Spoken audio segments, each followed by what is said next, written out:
So இன்றைக்கி நாம் இருக்கிற இடம் பார்த்தீங்கன்னாக்கா ஆவடியில் இருக்கக்கூடிய ரோஸ் மில்க் ராஜாவில் தான் இருக்கும். ரோஸ் மில்க் ராஜானாவே ரொம்ப டேஸ்டியாக செம்ம சூப்பராக இருக்கும்.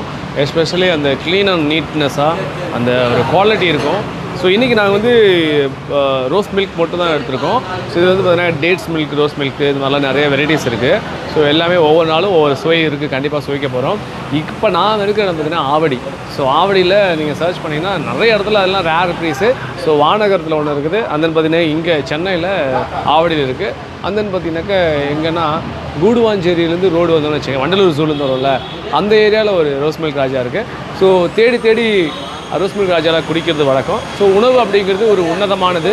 அதை வந்து நம்ம டேஸ்ட் பண்ணி இப்போ நாம் இந்த பக்கம் வந்து இங்கே ஏன் போடுறோம் அப்படின்னாக்கா, வழக்கமாக நம்முடைய ப்ரொஃபஷனலாக ஒர்க்கு வரும்போது இந்த வழி தான் நாங்கள் சூஸ் பண்ணுவோம், இன்க்ளூடிங் ஃபார் திருப்பதி. ஸோ இப்படி போகும்போது இந்த வழி தான் நாங்கள் சூஸ் பண்ணுவோம்.